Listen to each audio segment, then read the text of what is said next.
Can I ask one question? Yes, sure. We are live now, so Bijan can start. Okay. All right. Good evening to all. I, on behalf of the program committee, warmly welcome the chairperson of the session, all the paper presenters, and the participants who are present in this Zoom room. So the session name is Morphology-III, and the session will be chaired by Alindra Brahma. And there are 4 speakers in this session, namely Professor Dhiren Singha, Binlang Sangma, Lauren Ludmila, and Samir Dev-Burma. So without wasting any further time, it is my privilege to invite Alindra Brahma to chair this session. So before I hand over it to the Alindra, I would like to give a small sentence about the Alindra. Alindra Brahma is a lecturer cum junior research officer in Central Institute of Indian Languages, CIIL, Mysuru. And he is also the officer in charge of Northeastern Regional Language Center. This is a branch of CIIL, which is at the Guwahati. So it's my pleasure to invite Alindra Brahma to kindly chair this session, and please announce the session is open. Over to you, Alindra. Thank you, Dr. Vijan. Khulumbai, namaskar. On behalf of ICTiBLANEI, I welcome all the esteemed speakers and respected audience to the last session of the 3rd day of the conference. There will be a kind of kind warning at 18th minute of your presentation to conclude your presentation at 20, which will be followed by a 10-minute question and answer session. So the first speaker is Professor Dhiren Singha, who is a professor in the Department of Linguistics, Assam University, Silchar, whose work I have been following since last decade. So his topic is on one of the most chosen area of Borogaro. And of course, as he has contributed so much to Dimasa linguistics, it will be really nice to hear from him on the topic. So I would like to invite on screen Professor Dhiren Singha, sir. Please, sir. Thank you, Dr. Alindra Brahma, for your nice actually praising me, but I am not like that. I am a very simple person. And I'm just trying, okay, I'm the student of linguistics. So anyway, thank you very much. Yeah, can you see my screen? Yes, sir. Yes, sir. Yes, sir. It is okay. visible. Okay.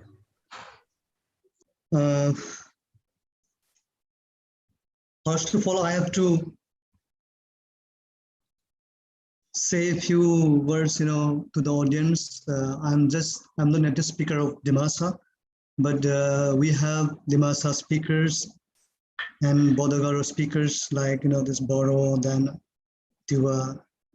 And I'm trying my best, okay, to, collect some data on the Bodogaro languages, but I'm today I'm presenting, case marking in Dimasa. If I have any kind of, say left out or any kind of, misinterpretation, okay, you can correct me. So thank you very much. Case marking in Dimasa. Just to begin the presentation, I'm giving some introductory remarks on the language. So Dimasa is one of the very important ethnic communities in Northeast India. They are having their own language, culture, and custom, and still they're preserving their language. Though the UNESCO 2009, UNESCO 2003, they have mentioned that Dimasa is endangered language, but in fact, in terms of the viability, so Dimasa is in very good form, I should say that. And though it's in every language in the world is now in threat because of the globalization and many other factors. And linguistically, Dimasa belongs to Bodogaro subgroup of Tibeto-Burman languages. Benedict said in 1972 said, and Dimasa is mainly spoken in Kashgar, The Mahasal formerly it was known as North Kasar Hills and Karimganj, Kanvianong, and Nagaon district. And Dimasa had 133,327 population of 2001 census of India. And these are the theoretical backgrounds. I'm not going through that. And Dimasa, like many other Tibetan languages, they exhibit the feature of Tibetan languages as tonal, then monosyllabic verb root, then zero relative pronoun. Then we have South Asian features like S of the order, duplication, and classifier. And this is the map of languages of Northeast India. So just I can just show that where Dimasa is spoken and where Dimasa is located here in the map. And next, I'm going to the case marking systems and Dimasa. And this case marking system is, of course, is a very complex issue in Tibetan languages. And I have to mention that I'm not stick to the theory much because I want a description. So I'm just looking for the data. I'm trying to describe some of the important issues in case marking in Dimasa. And case marking in Dimasa is mainly expressed by means of postpositions.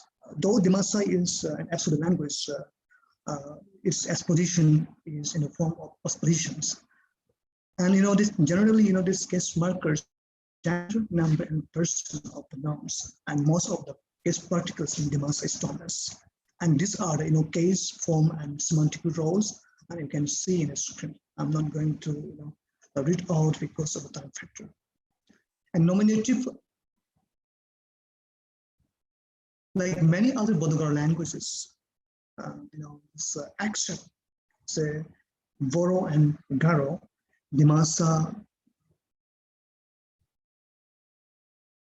lack this nominative marker. That is any spatial marker for denoting nominative is absent in the Dimasa.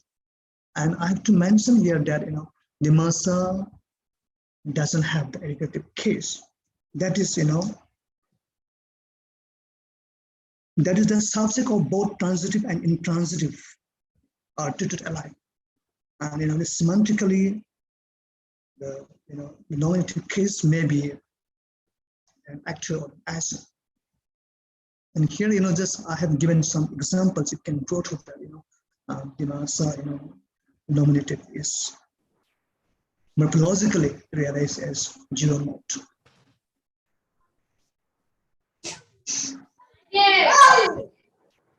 Accusative case, like nominative, accusative case is generally unmarked in the language, as I have given in the example number 8 and 10 mentioned here.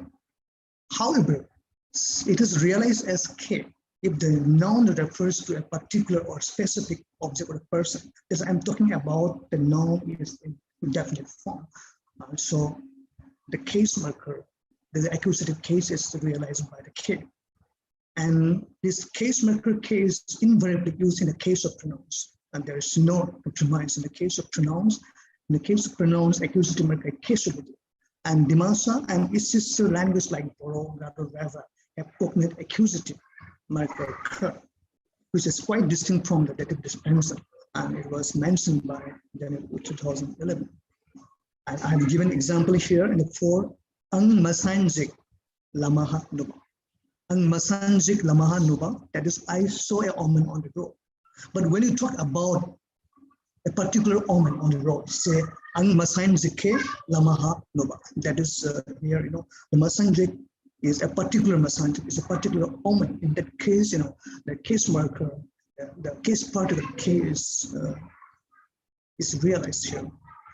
This is case particle.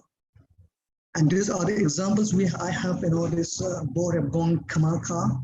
So this is not a specific. In this case, accusative is 0. But if again you look into the example number 7, Bore Gong Kamalka, that is the particular pen. If we talk about the particular pen, or if we talk about the, this specific pen, that time, the K comes here. And beside nouns, nominals, and nominalizing nouns are also marked for accusative. Yes, I just quote from the Lomelec 2014. Is an important information mentioned by Lomelec 2014. And dative here, the dative case indicates direct object of the verb. I just realized by the markers thane and ne. We have elements of the dative case that is in the form of thane and ne. But the element of thane has a very restricted distribution, only occurring with pronoun. Whereas ne occurs elsewhere, including nouns and pronouns. Because when you talk about the dative particle ne has more dominant, because we can talk about this ne can occur with the nouns, pronouns, and nouns also. There are different categories. This ne is a very, very productive dative particle in Dimas. That I have given here examples in the 12. Here ang bothane lai siriba. Here thane occur with the pronoun. Then again in the 13 ang bothane taiju ziriba. Again this thane occur with the noun. But if you see again in 14, so instead of ne, instead of thane, ne is also occurring with the pronoun. That is this ne has more this productive than the thane, because I have mentioned that this thane has very restrictive distribution, occurring only with the pronoun. Like many Bodhidharma languages, Dimasa has both accusative and dative case. That is in the form of K, then we have thane and ne respectively, and it's very wonderful feature that Dimasa has, because in some of the sister language of Dimasa like Kokborok, Riang, Rupini, they don't have this case and dative marker. That is, I'm talking about a distinct or the different case marker and the dative marker, because there are only actually they are using only one form, that is only the no, because this no is being used to express accusative as well as the dative.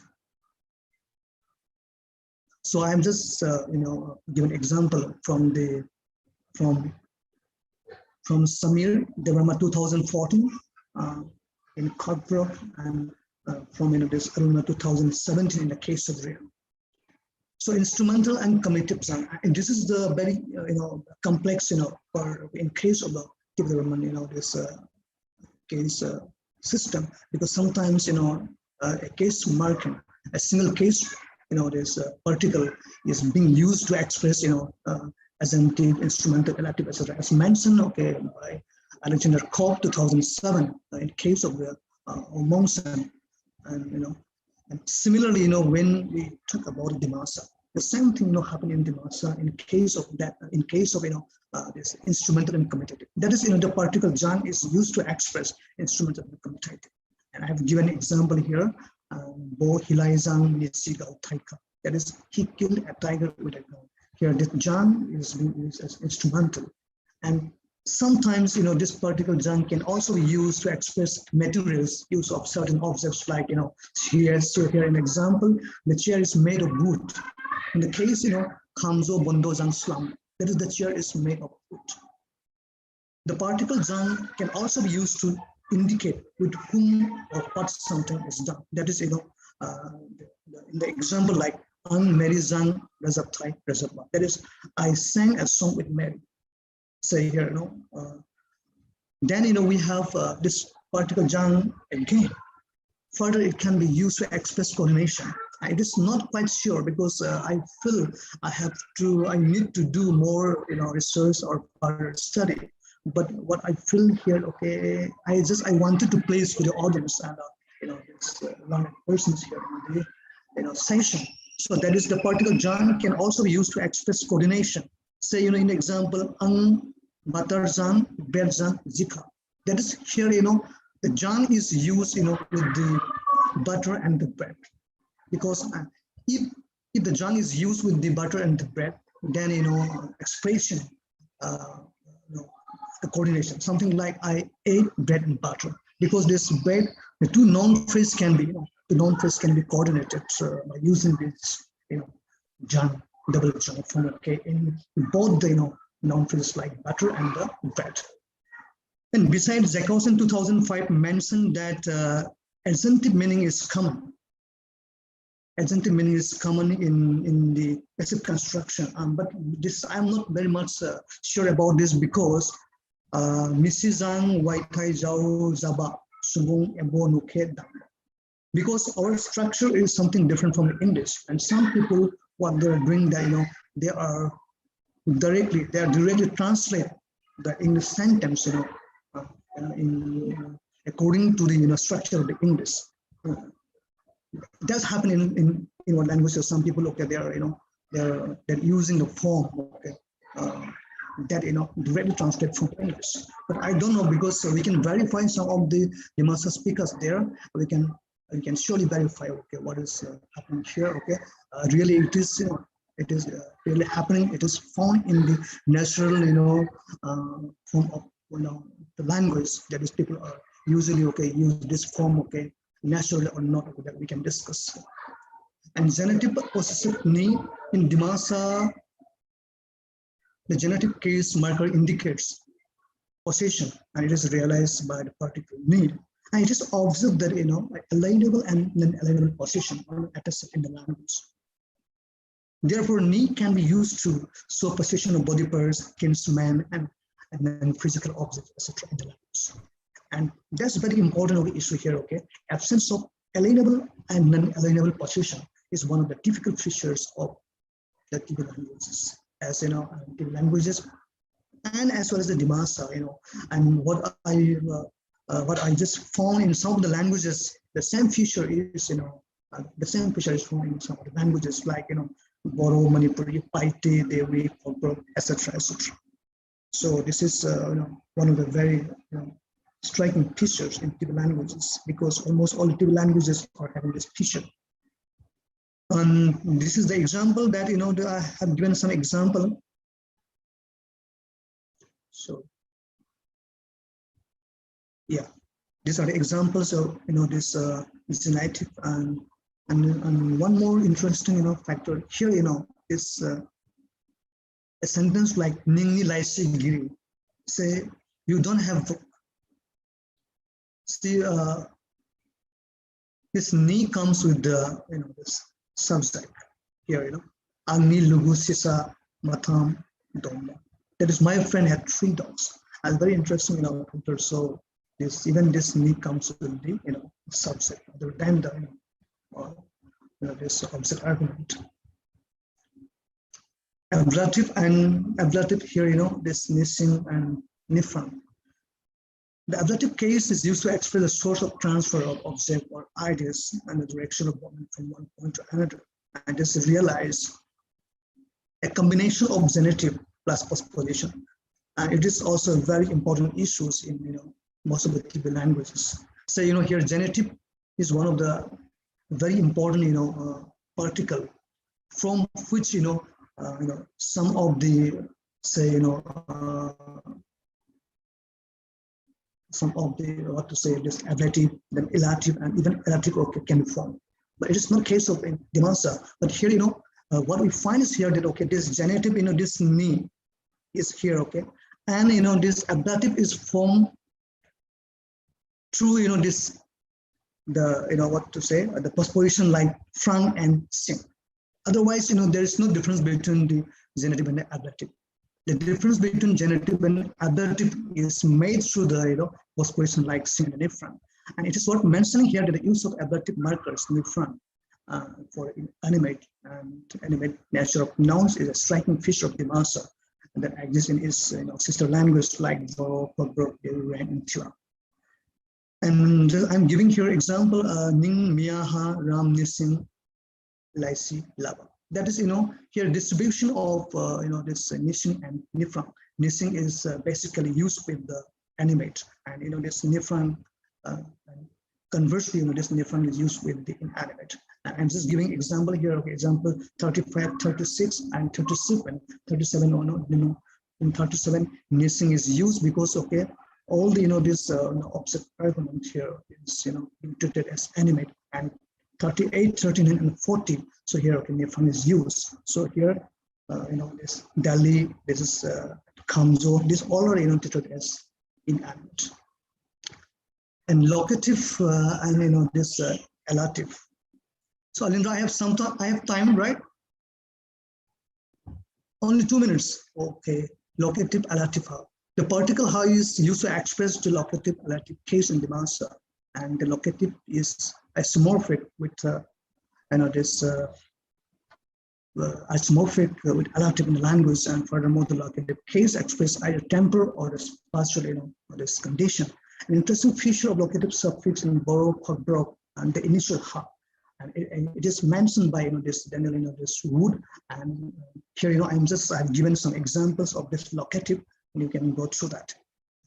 These are the conclusions. The nominative case marker in Dimasa is absent. However, its sister language like Garo and Go maintain Toto Bodogaro nominative marker, and like many other Bodogaro languages, Dimasa has both accusative and dative particle in the form of K, Tane, Ne respectively. The instrumental and comitative case is expressed by the same particle jang, and genitive is expressed by the particle jang, the alienable and non-alienable.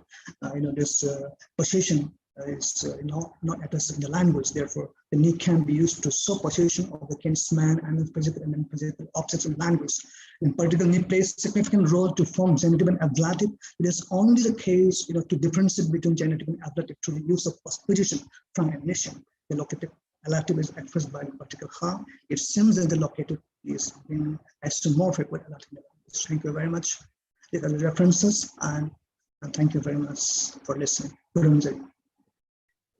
Thank you so much, sir. So now, can I announce the paper for open discussion, sir? Yeah. Please.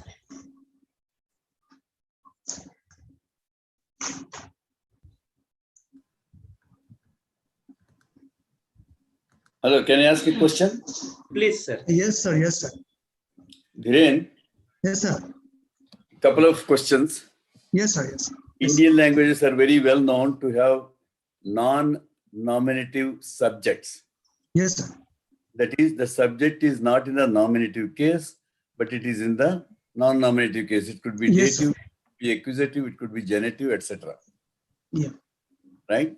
So your Yes, sir. sentences, I have the money or something like that with ni. Yes, sir. Yes, sir. Ni, sir. So why can we treat them as non-nominative subjects? Yes. Can you Yes, go back sir. to the sentences, please? Yeah. 33, 34, that also I want to come back. Yes, sir. Yes, sir. This. Yeah. Ningi Laisigiri. Yes, sir. Yeah. You don't have a book. Yes, sir. Ningi Laisi Giri. Giri. Yes, sir.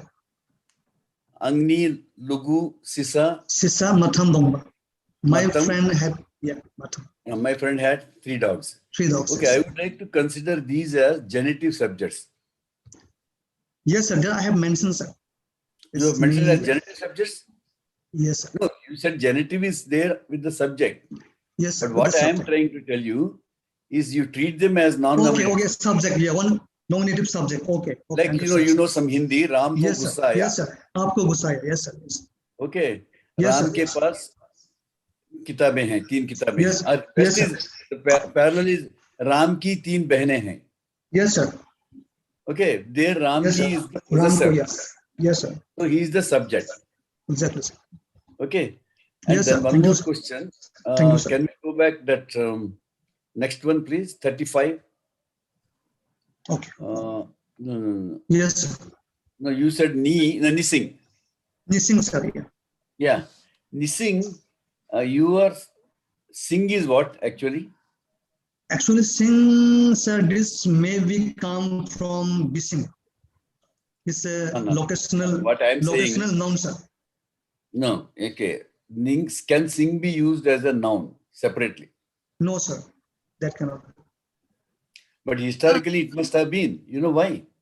In Hindi, Ram ke paas, Ram ke andar, even Telugu, Dravidian, whenever you have these locative, ablative, all these things, Yes, all sir. these post positions, your Yes. noun is in the genitive form. Yes. Because to accept a noun, and Yes. you have a noun, Ram, Yes. and let's say, what is this one? Ram Nising. Yes, sir. Ram, and if Singh is a noun, then you Yes. need something to connect these two. So you have Yes, sir. Ram Nising. The Ni is the linker, like Linker, Ram yeah. Ki. Yes, sir. So it is not surprising that Yeah. Nising, ablative is Nising. It's actually Yes, sir. Ni plus Sing, where Sing could be a noun. I Yes, don't sir. know how Sing you could can be prove it. Sing could be a noun, sir, but this is maybe derived from the bising.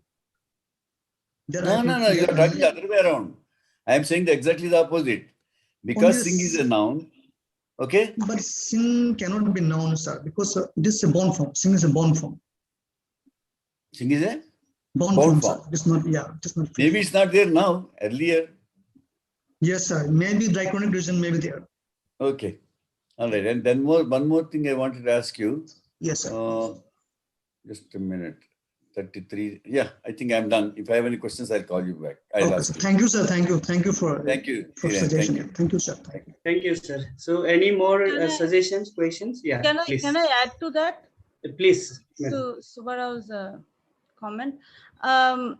Even in Kokborok, you have this sing as simi, like kwa ni simi. Well, genitive, then from. Actually, simi, sir, simi is from in Kokborok. Like kumpi kwa ni simi. No, I can't get it. This is Nising. I understand. Not Yeah, simi. I'm saying about in Kokborok. In Kokborok, it's a ablative marker is there. It's like Yeah, but in Kokborok, they don't have sing because ablative is expressed by simi. me only. No. It's simi. Simi. Like kwa. Kwa means well. Yeah. Then you have ni, then simi. Kwa ni simi. Kwa from, then simi. Kwa ni genitive and then from. Simi means from. I brought water from the well. Okay, but Anguri. I'll look into the this matter. Yeah, so this is not a What about unique thing Kokborok? Yeah. in Dimasa. Thank you. Dhiren sir, maybe I can Yes. help Subbarao sir regarding the Yeah. shing. It is an allomorph of bishing. It is a Yes. lexeme which is inside. And Dhiren sir has already mentioned that it is a locational noun and it's also a Yeah. postposition. And it occurs as a grammatical morpheme when it is in the reduced form as shing, and it is bound in this case. That's why I'm saying that this is a locational noun, maybe derived from the bising, but in the present form, it is bound form. Yeah. This There is may a be bound some form. diachronic reason. Yes. And shing, No. shing is not only occurring as in for ablative case. Yeah, It in also other case occurs also, as yes. it also occurs as malefictive also. Like Yeah. if the thief has stolen something, then you will be Mhm. using shing. But if Yes. somebody does something for someone's favor, then it is used as a ha benefictive. Passing, So shing, something like. yes.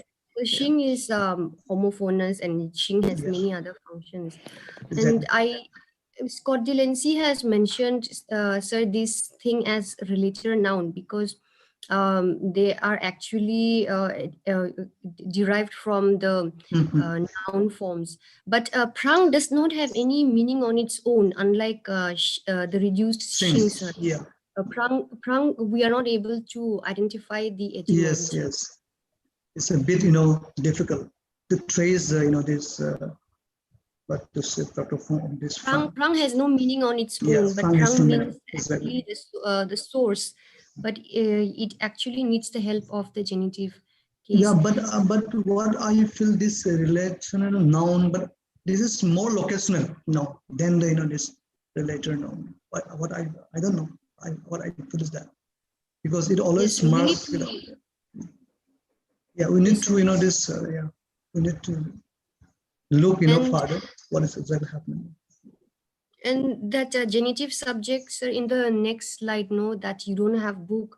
There we can also add the locative case, as in like aniha. Okay. That means Yes. this We have clearly book. proves, Monali, Yeah. that clearly Yes. proves that these are non-nominative subjects. Can we go back to These that are non- sentence? Dhiren, Yes, sir. 35, I think. 35. Yeah, 35. Yes, sir. 35? No. 35. The possession. Okay. Yeah, 33, sir. This one. Yeah. Yeah. So You don't have a here we book. can have niniha and aniha. Ah, But okay. not for friend. Like if I possess some item, if I possess Exactly. something, So that that Okay, may be I can locate it also. I can locate the possession also. that may be Monali. the case of elective then. Niniha. Suppose, okay, No. I borrowed money from you. How to say? Sir, not for money borrowing. from. Sir, it's for basically for possessing something. If I have a Okay, Yeah. okay, understood. Yeah, so I can can locate the I? possession. Yeah, can I Hello? add here? Yeah, this is Yeah, please. yeah. So in 33, actually, it is the case of possessive, and Possessive, in yes. 34, it is the case of genitive. So this is actually idiosyncratic kind of case with two different functions. Yeah. No, please. There is a way to test this. Yeah. You don't, like, let us say, he does not have a book. Take the reflexive. In this sentence, you genitive, even you genitive plus ha, his own book. Do you have a possessive reflexive?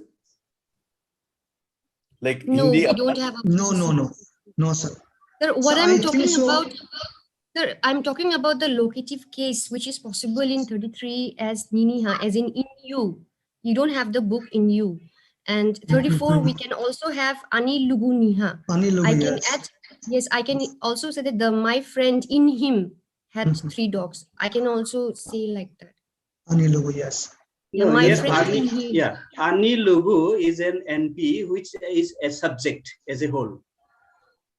Yeah, Yes, it is the that's subject. Yes, was, ani lugu is the subject, Yeah. and that's you how I can was mentioning. further. Yes. You can further And have The genitive nominative case after. subject, yeah, that is true. No, actually, we are concerned about 33. That is a 33, possessive yeah. construction, in my opinion. Yes, sir. Yes, Sir, Okay. it is. right. So we agree. Yes, sir. I also Right. said it is a possessive kind Possessive, of yeah. case. Yes. Okay. So actually, time is already actually up. So I just wanted to point out one thing, sir.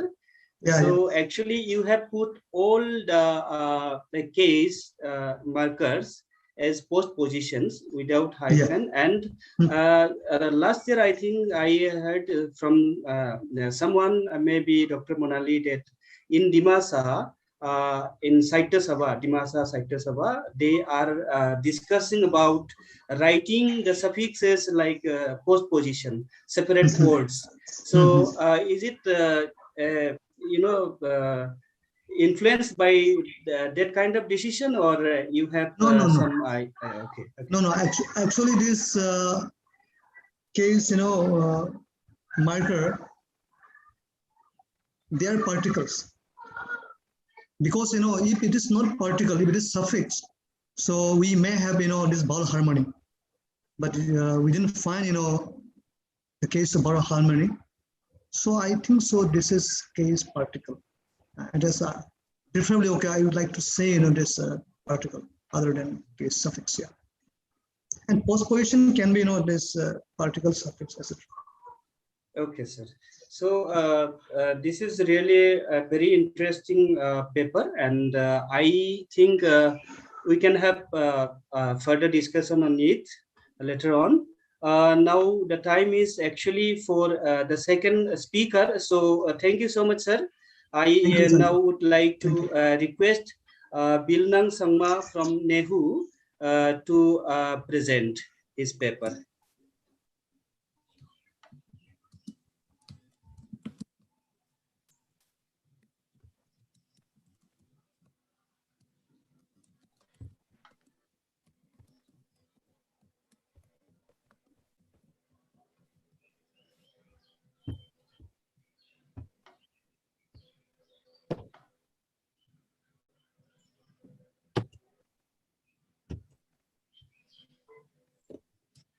I hope my screen is visible.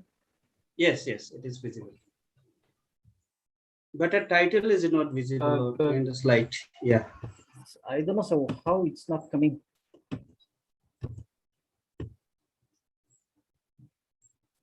Okay, anyway, I'll tell. My topic is that lexical comparison of Awe and dual dialects of Garo. Am I audible? Yes, Sir? yes, please go ahead. Okay. Yeah. Good evening, everyone, Proceed. once again. First of all, I would like to thank all the ICTiBLANEI organizing team and Tezpur University Assam for giving me this opportunity to present a paper on this first ever and historic international conference on Tibeto-Burman languages of Northeast India. I am Balangke Sangma, research scholar from Nehutora campus. Today I'm going to present a paper on lexical comparison of Awe and Dual dialects of Garo. Among the 11 dialects of the Garo, Awe is the standard dialect of the Garo, and Dual that is spoken in southern part of Garo Hills and in neighboring country Bangladesh are selected for this present study. This paper is an attempt to investigate the similarities and differences of lexical items between two dialects. First, the introduction. Garos are one of the major tribes of the state of Meghalaya. They prefer call themselves Achik, and their language is Achik Kusik or Achku or Mandik Usik. Garos are 1/3 majority inhabitants of the state of Meghalaya. Garo language or Achku is one of the branches of the Tibeto-Burman language stock. It is linguistically divided into 11 dialects, and majority of these dialects are spoken in and around Garo Hills, some parts of Khasi Hills, and in different parts of Northeast India, such as Assam, Nagaland, Tripura, and also in some parts of West Bengal. 1903, according to the Grierson, and Berlin, 2004, Garos are also found in different areas of Bangladesh, like Jamalpur, Memensingh, Netrapona, Baluka, Jaidepur, Modhupur. Linguistic distribution of Garo or Achku language. Garo or Achku language was included in the Bodo group by Grierson in the year 1903 in his linguistic survey of India, along with the languages like Boro, Dimasa, Rapha, Kutch, Kachari, etc. Berling mentioned that Garo has a number of dialects. We have 11 dialects. They are Awe, Abeng, Atong, Chisak, Machi, Dual, Garagancing, Chibok, Matabeng, Ruga, and Megam. This Awe has been standardized among the 11 dialects of the Garo language, which is used for educational, administrative, and religious purposes since the year 1902.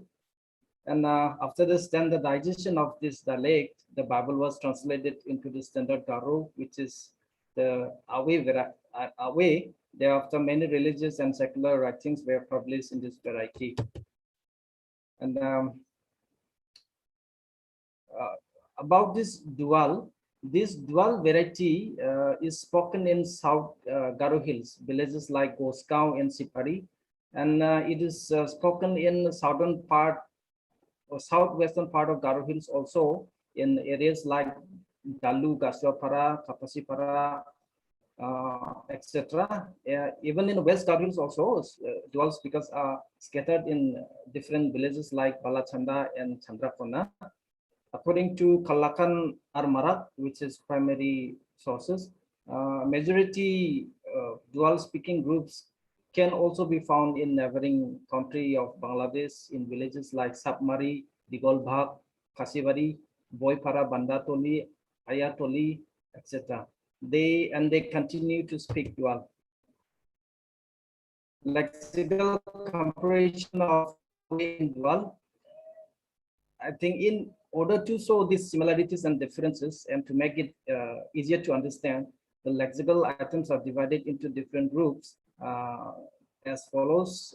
Kinship person, first is persons, and then kinship terms, body parts, natural bodies, and then some tenses and negations. First point is that person, how this standard Awe and dual is used to speak in their own variety. In Awe, Anga, in dual, anga, also there is no any problem. Even in you second person, naa and naa also same. Third person also same, wa and wa. But in nasimang, in awe and dual wadang. Here you can see the mang and dang. This is the difference in their plural marker for second person plural word nasimang and wadang. And then in kinship term, in awe, baba, in dual babu, that is father, I, bai, mother, ambi, awe, grandmother, and for brother Jong Ada, that is same. Elder sister in awe, abi, in dual bibi, elder sister's husband, gume and game. There is a variation of vowel phonemes in dual, as in baba and babu, where open front unrounded vowel a changed to close back rounded u, and from close back rounded u to front close central unrounded in game. Except Jongada, other examples share the different lexical morphemes in kinship terms, as we have seen in the chart. Next is body parts. In a way, heart, that is katong, in a way, dual only ka. And then kid, in a way, wagam, dual wa. Chick, in a way, peteng, dual pe. Nose, genteng, and gung. Throat, gutok, godok, in dual. And then waist, kankare, in dual kankali. As compared to our weight, most of the words are used as a morpheme-based form of words in dual dialect, as shown in the examples above. From serial number 11 to 14, some phonological changes and lexical morphemes variances are also observed in the given examples shown below. In our way, gatok, in dual godok, that is central vowel changes to o, in kankare to re to li. In nature bodies, salgi in a way, in dual soga, that means sky, and cloud in awe aram, gadala in dual, river chibima, and then in dual gang, jajong, in dual jonak, that is moon. Differences of lexical items for nature objects are observed in the form of like gadla, cloud, and gang, river. However, a majority of the dual speakers are dwelling in Bangladesh. It is noticeable that there are some lone Bengali words that are used in dual dialect. For instance, shogu, sky, and jonaka, moon. Lexicons are borrowed and nativized from Bengali language, as in soga and jona in this variety. Flora and way, and kicheng for ginger, and for touch, ampang, and kapang in dual, tapioca, that is in the way tabachu, and in dual tabachi. For mouse, mese, and mose. For electric eel, natnel, in dual natnel, arenga, and arenga for alligator. Both the dialects share almost common lexical items for flora and fauna, but in dual there are some phonological alternations observed for fauna lexical items. In the examples like mese changes to mose, natnel changes to natnel, and arenga changes to arenga. The variation of lexical items in terms of phonemes can be shown as a changes to o, and in changes to e. Furthermore, there are some observations of differences in the lexical items for plants. For instance, kicheng and kapang and tabachi. There are the differences in, between the two dialects. And then tenses, the use of tense markers in terms of lexical items are quite different from each other. Most of the dialects of the Garos have voice velar nasal nga as a progressive tense marker, but in dual, nga is deleted, as in example number 27. There are some phoneme changes from close mid front unrounded vowel to open front unrounded a in the future tense, as in chagen and chagan, which means will eat, as on below. Now see, in a present progressive marker, in a way chaenga, but in dual chaeya, there is no any voice velar sound in this dual. Just ea, that is enough to show the progressive marker. And in future simple future tense chagen, that is in a way, and gan in dual chagan, will eat in simple future tense.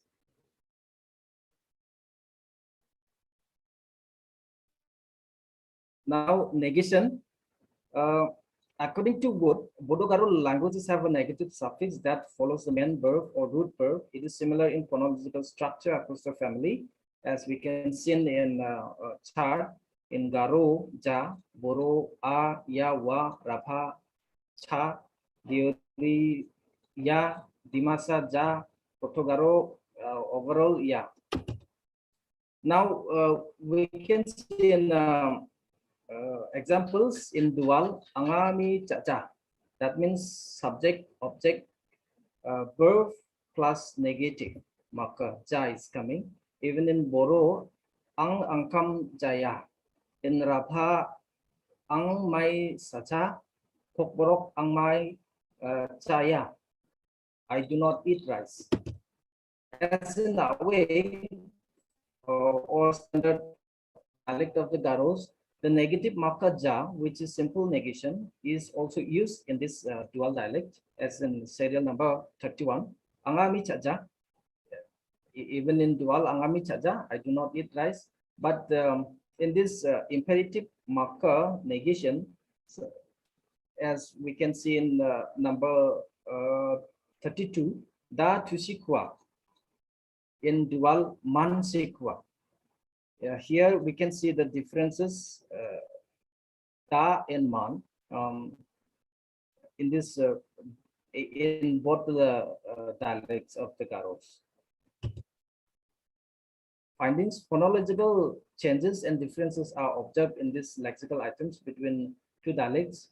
According to the discussion, the phonological differences are E changes to A, changes to O, A changes to O. Lexical differences are also observed as in the following: E ching, ki ching, pang, ka pang, tabalchu, tabachi. As other languages, the process of borrowing and nativizations are common in this in Garo language. In dual dialect, some nativized words from Bengali languages, which is Indo-Aryan language stock, is witnessed. For instance, Shargu in dual nativized word Soga, that means sky. Jonaka in Bengali in dual Jonak.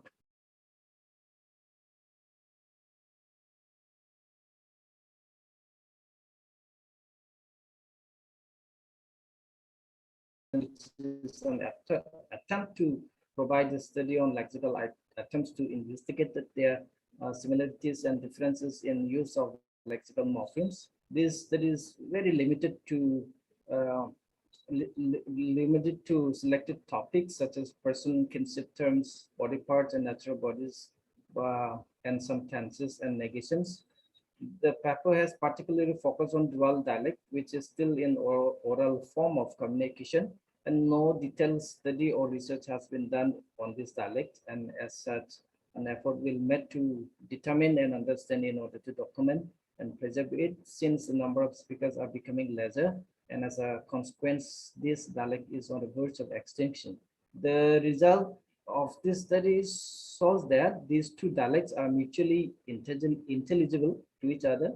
Both dialects are studied based on collected data and analyzed to show them diverge or converge from the same language. There is much more to be done, but within the limited time, it is not possible to widen the scope of this study. Thus, an attempt will be made to provide the documentation of lexical items and to understand their differences and similarities that occurs between two dialects, which will not only be a contribution to Garo language, but also the field of linguistics as a whole. Thank you.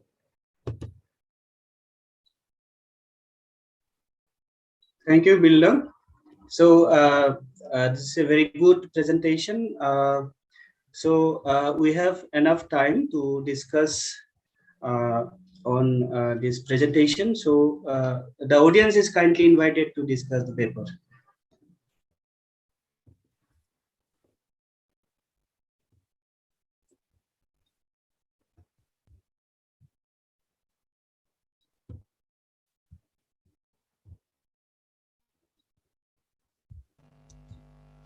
Hello, am I audible? Yeah. Actually, just a short comment that in negative marker, I think he has given the ja. I think it is actually in Dimasa, yeah. Sorry. In Dimasa, it is also yeah. Negative. Okay. Yes. Okay, sir.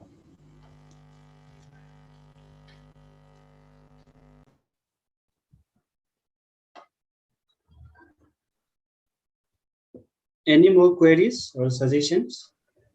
In the chat box, Caroline ma'am has given suggestion. Okay, can you read it out, Monali? She says a man negative marker in verb, I think, could be related to the paper presented by Jelensi.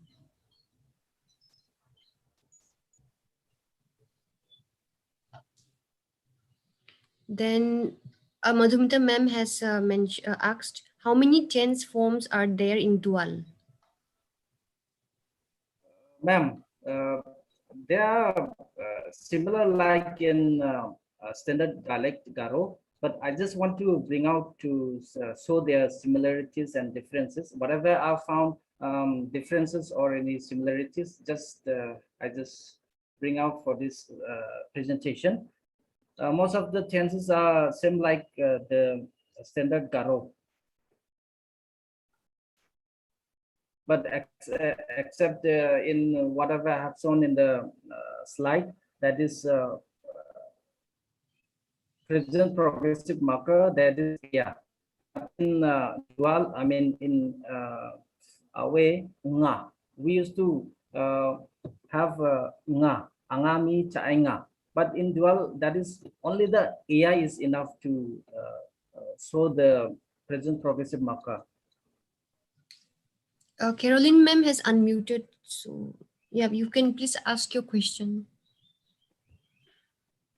The point that I want to raise is in the negative marker in the thing, what is manse kuna be or something like that. No, wait, don't sleep now yet.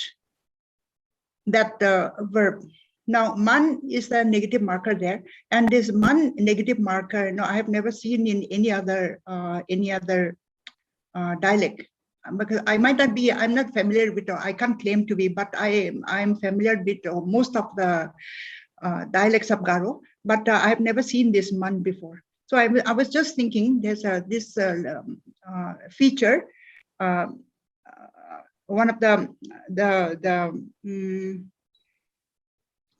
main point being made by Delancey was the negative marker in Tibeto-Burman, and so perhaps we could trace this man, the negative marker, to his paper. This is what I thought. Yes, ma'am. Even me, I just found only in this dual dialect for this imperative negative marker man, because almost in all the Garo dialects we have na, be, or da. Usually da ka, da cha. Don't do it or do not eat. So something like even in if we speak in dual mancha, that is imperative negative marker. Yes. Yeah. Instead of man, the da, I mean da will come in So the same doubt goes to nabe, because na that morpheme na, it doesn't mean the dative case marker. Yeah, daknabe.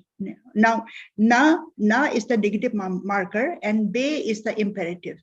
So daknabe, don't do it, prohibitive. So I'm just wondering whether these two are related or not, nabe and then if you say na, dakna, in other words, it'll be the infinitive. But nabe is required. Be, na should be followed by be, then it only becomes a like prohibitive marker. all right, ma'am. I have to find out more than this month. So thank you, madam. So can we have a couple of questions? We have time. Yeah, Lindra, just one query. Yes, sir. Please come. So thank you, Bernard, for the paper, your presentation. You have mentioned that one of the reason, I think you have mentioned that because of the Bangla or Bengali influence, but that looks to be Yes, very secondary. So is there any other reason why these or how these changes, I mean these differences, is there any other reason apart from the Bengali effect or influence? Yes, sir. Because this dual dialects, especially they are mainly in Bangladesh. It's only the few speakers are found in this Garo Hills. So most of the words are influenced by Bengali only. Now this, as I have shown in the slide, sorgu, that is come from Bengali word only, that is nativized as soga. Even for moon, Jonaka, that is nativized by dual speakers as Jonak. So most, I think there are many words that is nativized from Bengali words in dual dialect. Because of they are living together in Bangladesh, and most of their originality and their borrowing, their nativized are very similar like other languages. Okay, is that fine, Dr. Tamsu? Yeah, thank you. Yeah, so from my side, actually, I just wanted to know, while studying lexical comparison, why do you include negation? That's my question. Yeah. Negation? Yeah. Because you can have so many different basic vocabulary domains. Yeah. Here also there is some lexical changes, like in man and da. So I just want to bring out these differences, da and man. But others, there is no problem for simple sentences like I do not eat rice. The ja is remaining the same, but the da and man is differences in both the dialects. So it's just a simple presentation. There are a lot of lexical comparisons. Okay, thank you. Any more question? We can have one more question at least. Yeah, I'll just ask one last question, just 1 minute, regarding that soga, sky, right? Maybe you might be missing on some lexical items of dual just because they look similar to Bengali. What if they are not loan words, but they have their own meaning? So if you want to look at the etymology, and since you have broken them into two morphemes, soga, I just remember the Dimasa word for sky is nokhashao. And in Dimasa, if it is ka, then in Garo it is ga. And we have sha in Dimasa, it is sa in Garo. So I was just wondering, what if it is a metathesis of these two? What if in dual it is a metathesis? So I think instead of just trying to look at the similarity in the sound, the way it sounds, you can also try to trace the the morphemes and yeah. But moon does not look like that to me, but sky looks like it might not be a loan word. You may have to look at it. Yes, ma'am. Even in our standard or in other dialects also, word for sky is salgi. Salgi, but in dual soga. So while tracing the etymological word for this soga I found, and they also said that Bengali people used to say sorgu. So I think we think that it is from Bengali word. They also said that. That's why I just keep it like that now. Yes. I don't think so because sal is sun in Garo, and sun is always above. So there's something related with the morpheme. It could be the other way around. It could be that the Bengali is a loan word of Bodo Garo. It could be like that. We never know. You have to look at that. Yeah, that's all. So Professor Caroline, please. Yes, yes. For the sky, as far as I know, it is Saka. Saka means above. Above means the sky. Say, for instance, Mrs. Aljong, Saka Mrs. Aljong. Saka Mrs. Aljong is the god, the main, the god of the sky. The guide of the sky is known as Saka Mrs. Aljong. Saka is Sa sound is there, and Ka sound is also there. Saka Mrs. Aljong. That means the heavenly god Mrs. Aljong. So that those sounds are also there. Sa is there. Ka is also Saka Mrs. Aljong.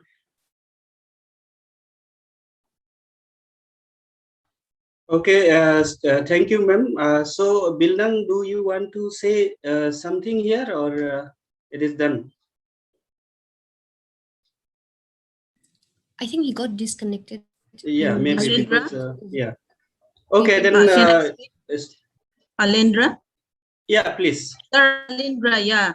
Actually, most of the dual speakers have been migrated from Bangladesh. So I think most of the informants maybe has got the information from them that some of the words has been influenced from Bengali.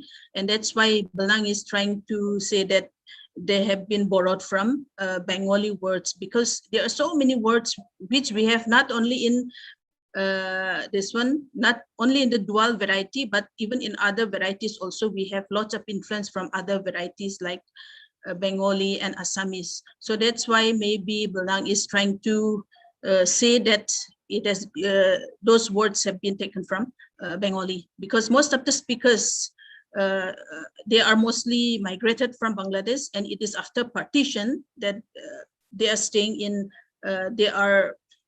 here in Garo Hills, and even the speakers are very few now. Not only in South Garo Hills, but even in West Garo Hills also, there are some speakers in West Garo Hills also. So most of the words, not only these words, but there are certain words for different things have been, I think, has been influenced a lot by this Bengali language. So that may be the reason why he is saying that, but we will try to find out, as he's doing research on this itself, so we will look into it. Okay, thank you.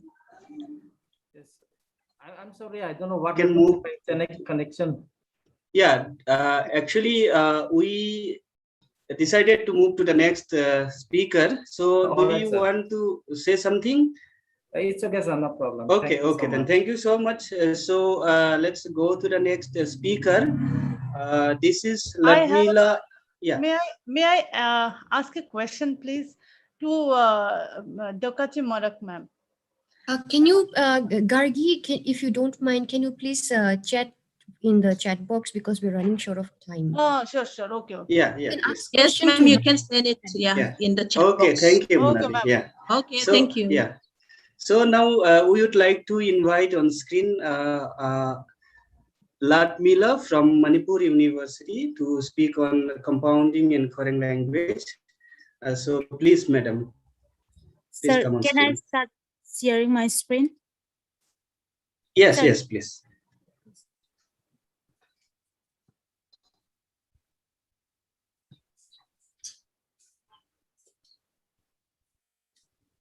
Yes.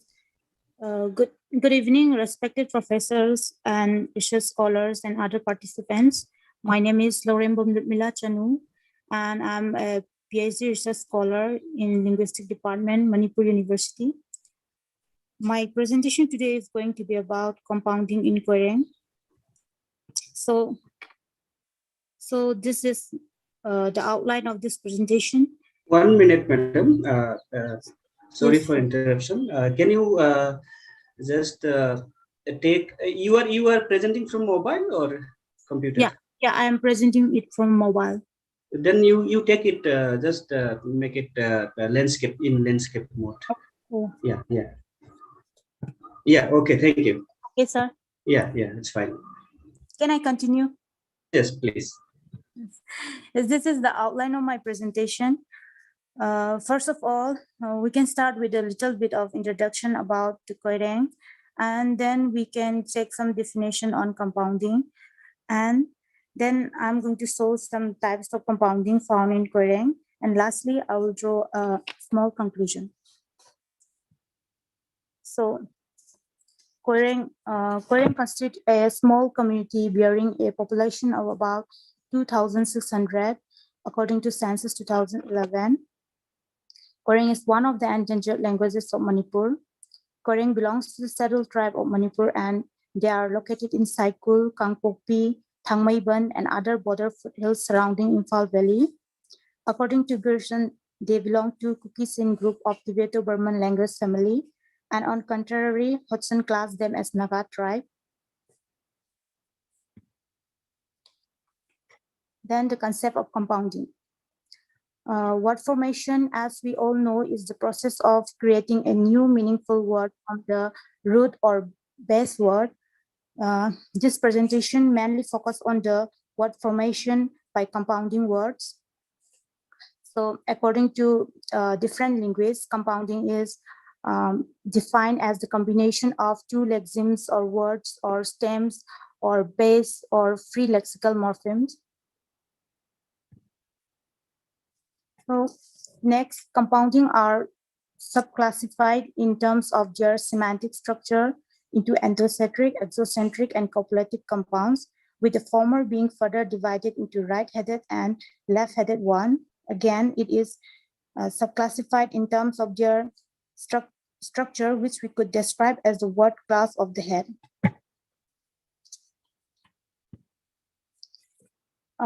What I want to show here is just the major structure of compounding that I'm going to focus on for today. So compounding can be analyzed from the semantic point of view or from the structural point of view. So semantic is subclassified as endocentric, exocentric, and copulative. And again, endocentric compound can be of right-headed compound or left-headed compound.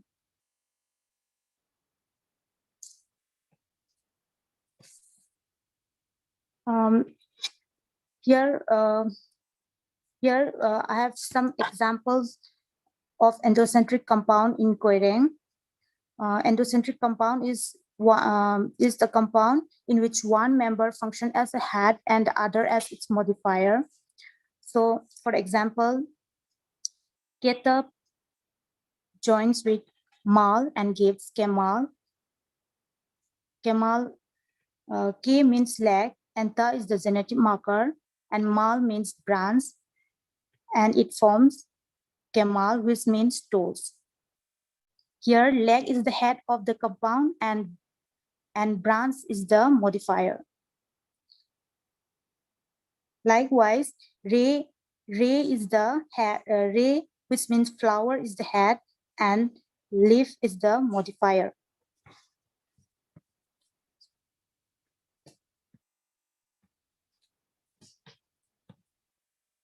Next, right-handed compound. It is also an endocentric compound where the right constituent is always the head of the compound. Let's see the following example. Koita plus ning gives koining. Koi means bee, and ta is the genetic marker, and ning means fluid, which means koining, which means honey. and the head is in the right side, which is koi. Next, we have the example ponta plus more, which gives pon more. Here, pon is the head. Oh, sorry. Here, more is the head.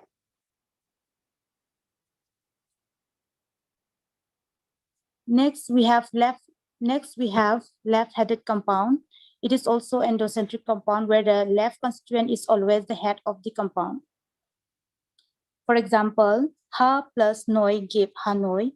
Ha means gate and noi means lower, and which gives the meaning lower teeth. And here the head is teeth with ha. And again, we have Tingta plus peg gives ting peg, where ting is the head.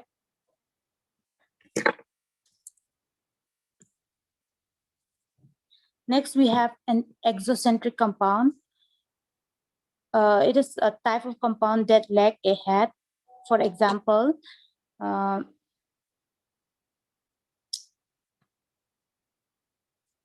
Artui, which means egg, is formed by the combination of and tui, where means hand and tui means water, but the meaning of Artui is not hand nor water, but it's egg. Likewise, we have Keko, which means anklet, and it is formed by the combination of K plus Kok. K means leg and Kok means sound.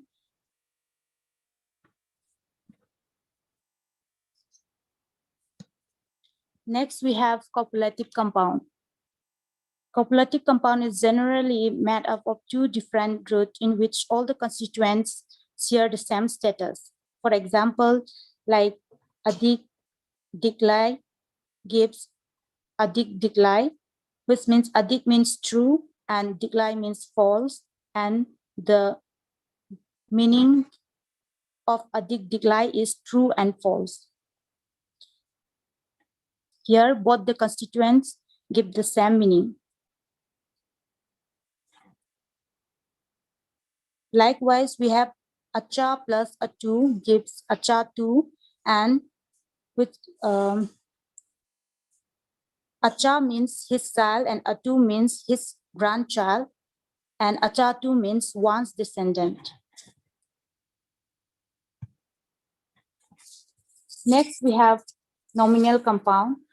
Nominal compound is also a compound where any of the two elements or any of the two elements are nominal, or both the elements are nominal, or the compound itself is nominal.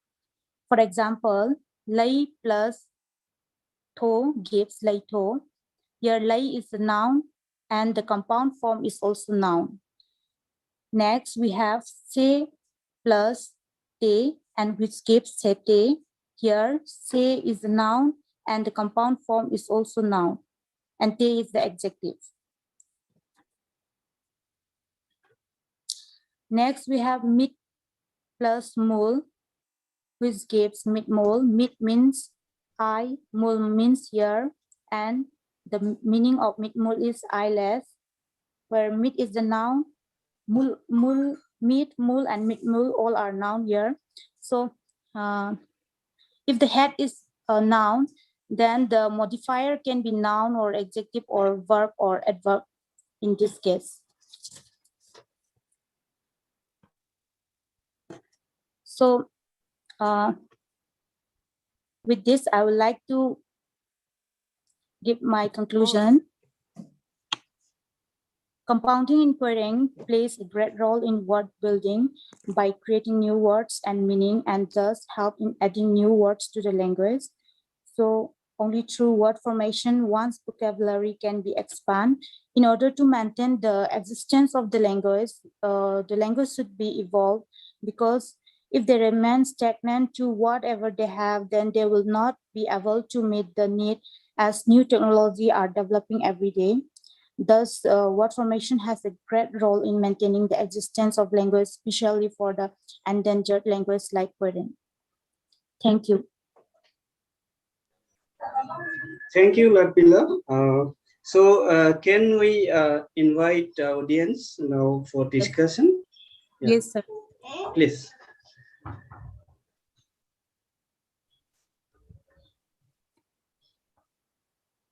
Pauline, I think Madhumita ma'am has unmuted. Maybe she has a question.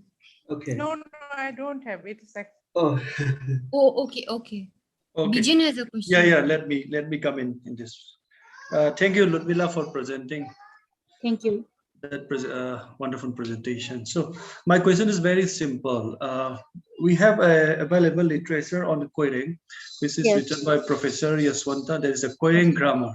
Yes. So the present work that you are showing and the available work which was done by Professor Yaswanta, what is the similarity and what is the difference on the topic that you are presenting today? Yeah, that is my question. Yes. As it is about the querying language, we have many similarities, but I cannot compare my work with Sir work because he has done many far more better than me, and I think the data that I have presented is not that similar with Sir. Okay, yeah, I understand. Data may not be similar, but the kind of compounding that that you are showing and the type of compounding that which is already written by Professor Yaswanta, I want to know, is there any difference or is there any new findings in your study? For up till now, I didn't find any new finding. Okay, so that means it is the same thing that Professor Yaswanta already done, like endocentric, exocentric, all those types of compounding, right? Yeah. Okay. But I doubt that he had copulative compound or not. I just can't recall it. Is your research is on querying language or is it some other language? Yes, it's on word formation in querying. Okay, thank you. Thank you for answering. Thank you.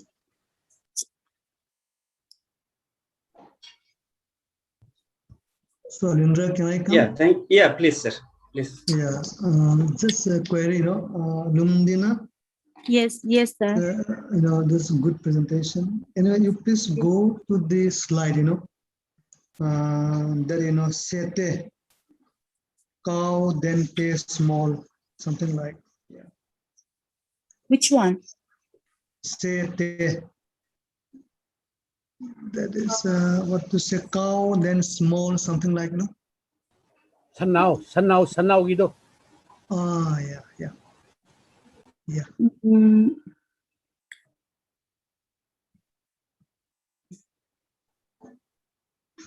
I don't think I have that kind of. You have.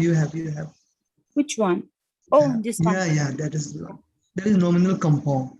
Yes. So Yes, Ludmila, please rotate the screen. Yeah. Yeah, I think so. They may be diminutive. Yes, pardon, sir. They may be diminutive, like in Manipuri, okay, we know, right? We then know. Now is diminutive. Like that, in Korean, stay may be the diminutive marker. Right? It may not be the adjective. So you are glossing as adjective. I think so better if you. Yeah. Sir, I feel this is okay, the diminutive marker.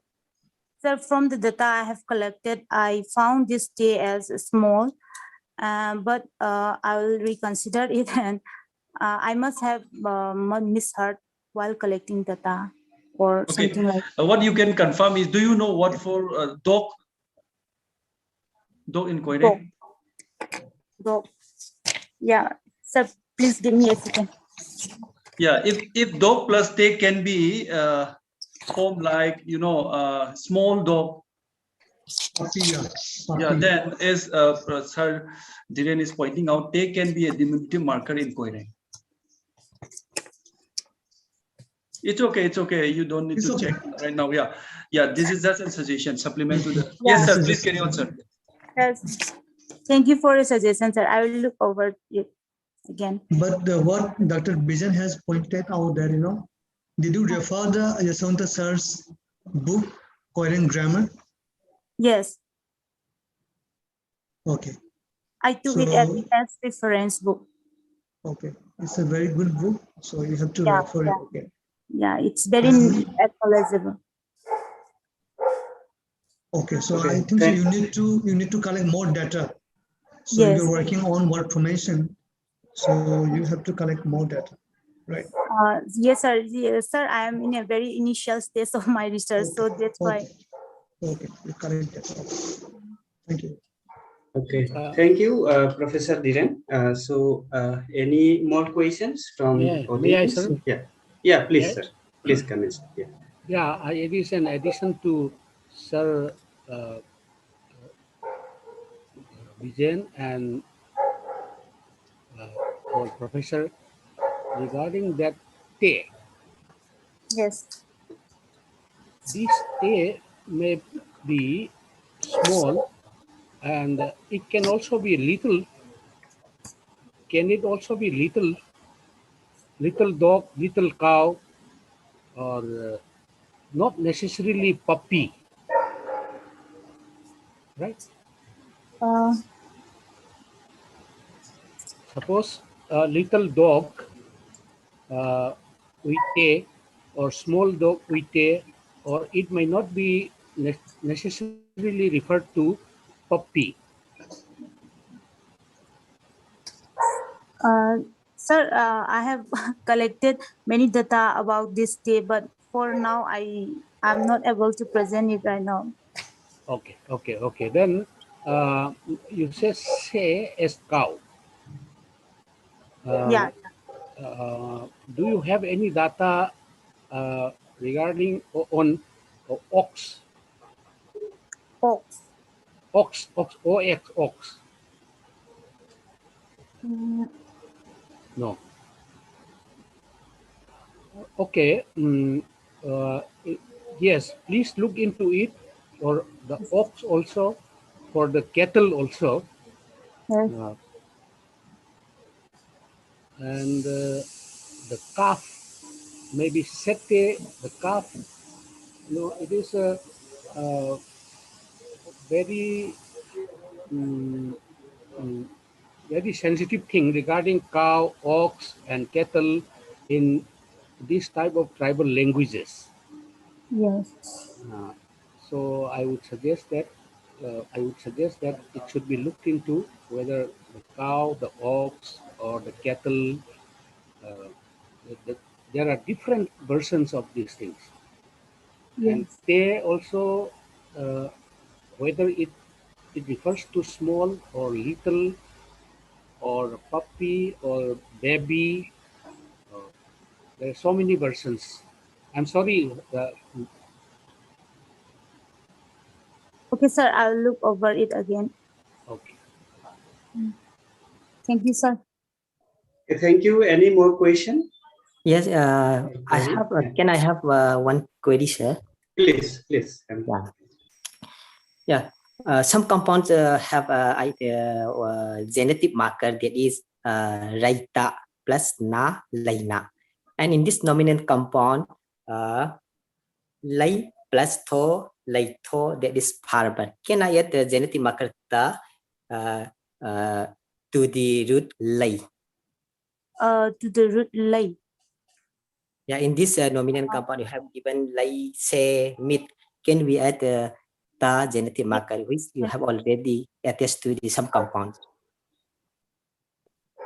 I think it can also be added because when we add the genetic marker, it means it will say the worker of the field. I mean, it will give some possessive form. So I think it can be added, but I'm not so sure about it. Okay, thanks.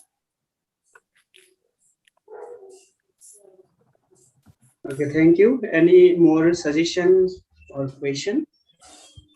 Yeah, I just had a comment on the Please, madam. egg. Yeah, I put it on the chat. So you said that, you know, was egg and tui means, you know, hen, water. Well, it could be that, so in Mizo, you have tui means egg and tui means water. It could be here it means that it's, you know, the tui, tui means egg itself. And so here it just means a hen egg.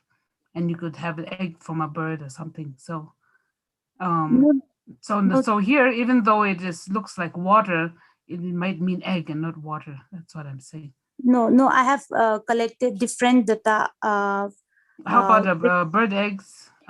Eggs from different birds. Yeah, I agree with Madam Chante Madam, because what happens even in Borogaro also, if it is low tone, day or day, then it is you know, low tone, it is egg, and if it is in high tone, it is a verb. That means lay egg, like that. So it may be. Yeah, the tone might be the same for this language. Yeah, I mean, it might sound exactly the same, but but if you take just the tui by itself, can you use that like with a bird egg? You know, like crow's egg or something. You know, so put a different bird, not a crow. Yeah. Yeah, when I collect my data, I asked my informant that tui, the meaning of tui, but they said it's something water or fluid type, something not an egg. Yeah, I think I have given my explanation also. I've given my explanation as in like egg is actually a liquid inside the shell, so it could be glossed as liquid instead of egg for tui, as R2 is the byproduct that comes outside with the shell. Because for we use, even we call it dowdy. A dow is bird, a hen, and D is the liquid, but D also can mean hatch. So hen hatches egg. But when I say dowdy, then basically the meaning of egg with the external thing is complete. So I think tui itself will be just the jelly or the liquid inside the shell. So it would be better. Yeah, even in Dimasa, D in low tone is water. Yeah. Yes, so this is a feature that is found in many languages. Hen and water, it gives you egg, you know. So even if there's a tonal change, so in Angami also we find this hen and water. Then in Lotha also, then in Mizo also, you know, and I think in Au, if I'm not mistaken. So you have this combination, and another very interesting combination. I mean, not a combination, is the word for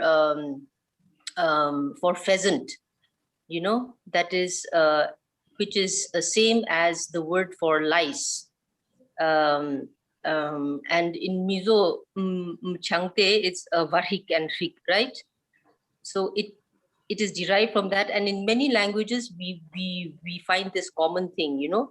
So I don't know, and I think this analysis of hen and water is correct to give you egg. Alindra. Yes. Let's speak now. Yeah. Please, sir. No, I think some Caroline is speaking, right? Yes. What I want to say just now, you know, is related to what there has been spoken. It's a in Garo. It's a in Garo. It is dochi. Do means as you know, bird. Do means bird. All the birds are do. Then we don't say do chi. Chi means water. It's the same thing in Garos. And then one of the dialects I found is tauti. Ti means water. Hello. And tau means bird. It's the same thing. The same pattern we find.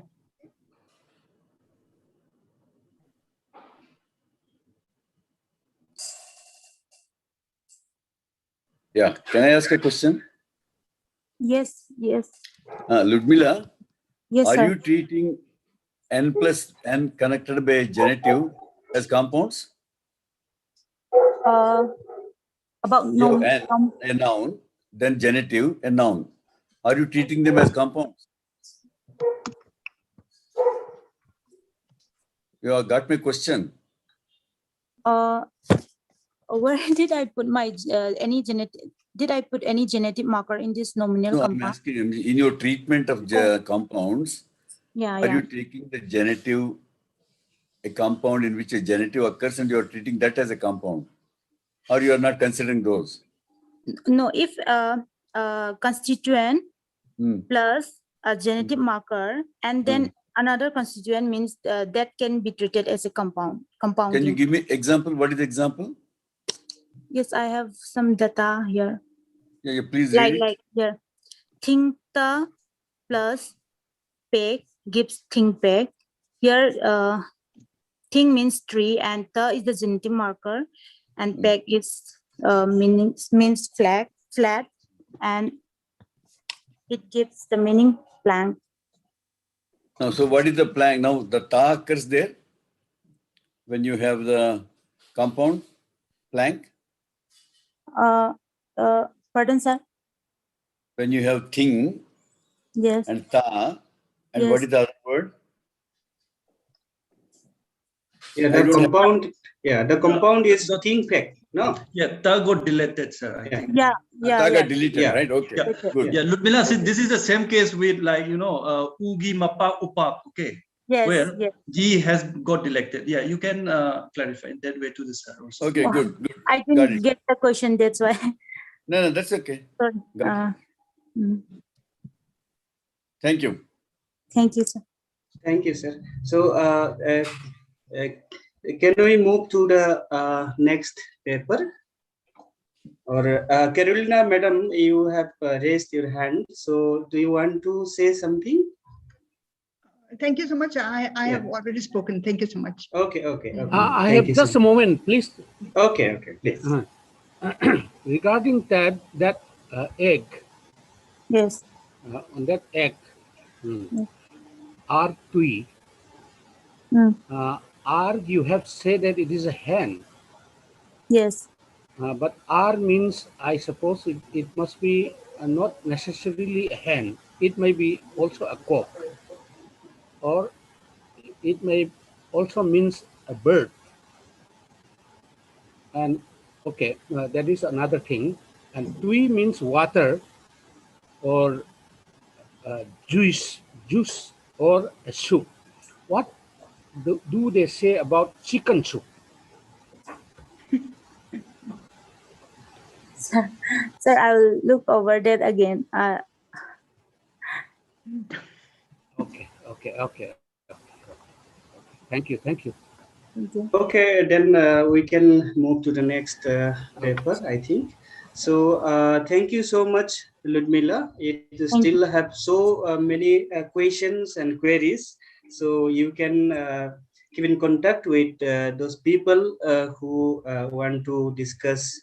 Even I myself want to discuss on it again, actually, but still, yeah, we have to move to the next paper. So thank you so much.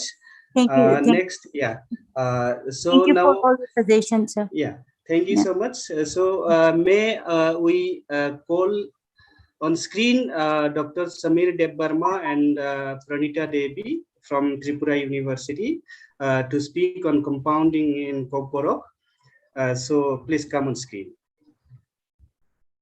Thank you, Olin. Yeah. Let me share my screen.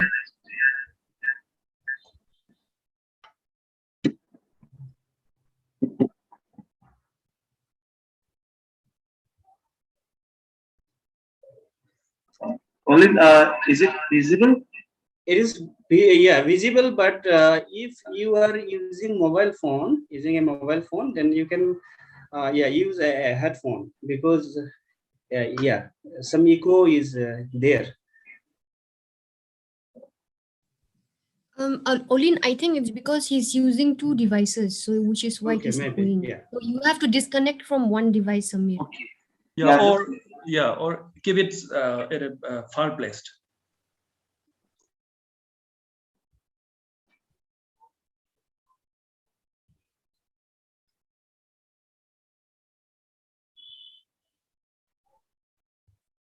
Yeah, is it okay now? Yeah, please. Okay. Continue.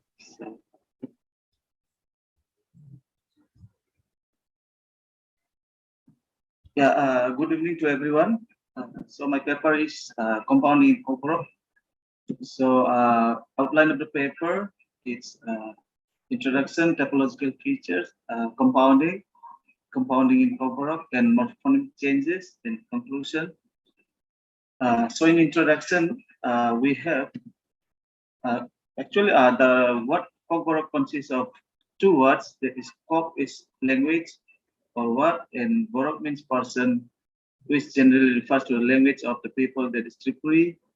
And sometimes we call ourselves as Triprasa, and the language is known as Cockburg. So we have different names during from 1841 to till date. We have different names in different writings. Mrung by fire, then Tipera by Sutaland, and Hill Tipera by Hunter, Endel and Korma by Dolat Ahmed 1997-98, and Tripur by Thakur, and Tripura by Grayson and Sefer, and Tripuri by Karapurkar, and Cockburg again Karapurkar in 1976. Affinities: Cockburg has close affinities to Boro, Deuri, Garo, Dimasa, Araba, Tiwa, Sanwal, Kachari, etc. And Cockburg is spoken in India by more than 1 million speakers. Around 2 lakh speakers are also found in Bangladesh, Prabhadang Sur, Tripura, 2001, and area. Cockburg is mainly spoken in Tripura, some parts of Assam, Mizoram. It is also spoken in neighboring country, Bangladesh. In Tripura, it's spoken in 8 districts. Earlier we have 4, that is West Tripura, North Tripura, Dalai, South, and later it was again 4 more districts, Unakoti, Sipaijala, Pai, and Kumoti. In Bangladesh, it's spoken in Khagrachari, Rangamati, Bandarban district, that is in Chittagong division. And we have few speakers in Sylhet division and Rajbari area, that is Dhaka division. So around 300 Tripura speakers, that is we have in Dhaka division, Sylhet and Chittagong mainly. So it's mainly spoken in Chittagong division in 3 districts. So according to Tibeto-Burman 2003, there are 8 distinct dialects, that is Bru, Tibeto-Burman, Jamatia, Koloi, Morasing, Rupini, Tripura, and so linguistic affiliation. Barling 2003 has classified Cockburg under Bodo Konyak Jingpo group of Tibeto-Burman languages, and Grayson has classified Cockburg under Bodo Garo of Northern Assam in 1903 to 28. So issues actually in Cockburg, we have issues since after recognition as a state language, it's 42 years. The issue of script could not be resolved till date. There has been 2 commissions for script, 1991 by Samacharan Tripura and 2005 by Professor Pavitra Sarkar, the then Vice Chancellor. So according to the report, 98%, the report shows 98% is supporting Roman script and 70.30 respectively. It was not implemented till date. So as of now, 99% are in favor of Roman script. So we have here a map of Tripura. We have 8 districts, including, and here we can look, it's simple. We have 8 districts, so we can look map of Bangladesh. Here we have actually 6 divisions in Bangladesh. Cockburg speakers are found in Chittagong here, there is Khagrachari here, and Rangamati and Bandarban district, and in Dhaka there are some few speakers, and in Sylhet also we have some few speakers. So typological features, we have 26 phonemes, of which 6 are vowel, E, A, A, O, U, and U, and 20 consonants and 3 diphthongs. And Cockburg is an agglutinative language with more number of suffixes and prefixes. Nouns can take number, gender, and case suffixes. Verbs are marked for tense, modality, and aspect. Cockburg has a rich set of classifiers which are predominantly of monosyllabic, mostly ending in consonants. Classifiers are used for enumeration. Cockburg is a verb final language with dominant SOB word order. The dependent clause precedes the main clause. Functionally, the nominal subject and nominal object precede the verb. And compounding. So in definition, we have Skelis and Vogel 2010 have pointed out that there is no satisfactory definition for compounding cross-linguistically, which would be based on the definition of units that form a compound. In fact, compounding has been traditionally defined as a process which creates morphologically complex elements from at least two works. Merchant 1960 and Katamba 1993 and Pep 1998. So what classes in Cockburg? We have noun and verbs. So adjectives and adverbs are, it's not open. We can call it as like a medium mid-open, because it's not closed also. It's a subclass of, we call it verb, and verbal complexity is found in the language rather than nouns. So compounding in Cockburg, compounding is one of the word formation processes in Cockburg. Other word formation processes being accession and reduplication. Compounding is a very productive word formation process where two words are combined to form new words. Cockburg is particularly rich in compounds belonging to three major grammatical categories, that is nouns, adjectives, and verbs, which combine with components of various types. So in nouns, actually my data is from the area where I speak, that is Unakoti district. There is slight variation with the standard Cockburg spoken in southern district. So it will a little slightly different. And my topic studies morphological structure of compounding. So noun compounds are abundant in Cockburg as illustrated by the data below. They display the pattern noun, noun, noun adjective, noun verb, and verb noun, and verb verb. So in noun noun structure pattern, we have sooty cock, there is bladder, sooty is urine, and cock is container or box, that is urine container or box.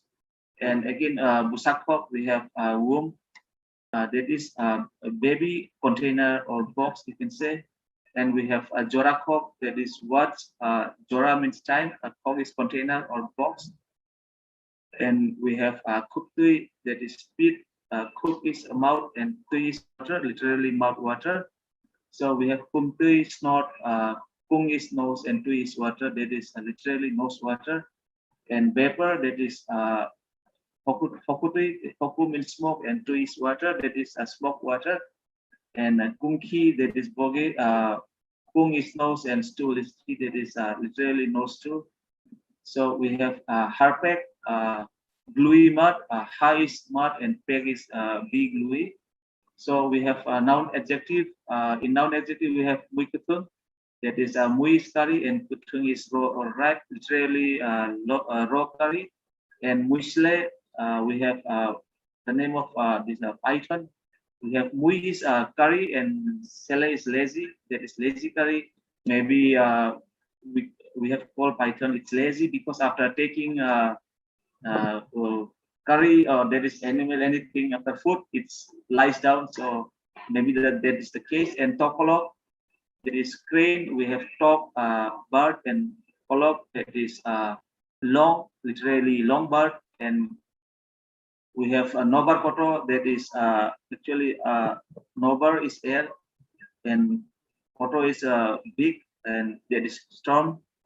So we have noun verb, that is muikon. Mui is again curry, and kon is to coil, that is coiled curry. Or we have yakep, that is yak and kep, to hold, that is tongs, and mui is curry, and lock is to belong. And knock sheep, broom, that is knock is house, and sheep is to blow. And we have satung, that is sunshine, sal and tung, to be hot. And we have sutung, that is red heated iron, that is from sore, and that is tung, to be hot. And we have verb noun structure, that is kalam, ka is step, lam is the way, that is stair. And we have watui, that is rain, wa is to rain verb, and tu is water. And we have verb structure, that is romfe. Rom is to call or catch, and fair came from fair, that is to be flat. And we have recently new compound pointing, that is Chonghor evangelist, that is Chong is to be to select, and Hor is send, something sent by somebody, selected and sent. So we have verbs. In verb compound we have two structural pattern, that is verb and noun verb. In verb we have kahu, that means to rub foot, and ka is to step, and hu is to wipe. And we have important is in noun verb, where this noun plays an important role. Without noun, the verb cannot function. So we have kungkro, that is snoring. Kung is nose, and koro is to make mistake or to make error. Or we have the other word kurslai, that is to slot. And kur is skin, and slai is to change. And the other we have okduk, that is to be acidic. Ok is stomach, and duk is to be acidic. And the other one we have okui, that is ok is stomach, and kui is to be sour. That literally is sour stomach, that is to feel hungry. And we have the other words oknang, to be pregnant. Ok is stomach, and nang is to be touched by sa. And we have the other word mukflik. Muk is eye from mokol, and flick is to blink, that is eye blink. So it's, and we have adjectives. Adjectives has few, Cockroach has few examples of compound adjectives, which may be also found in some other Tibeto-Burman languages of South Asia. Adjectives, adjectival compounds show four structural pattern: noun, adjective, verb, and adjective. In noun adjective, we have kakaham, that is good-hearted, and kahamya, that is bad-hearted, and brave.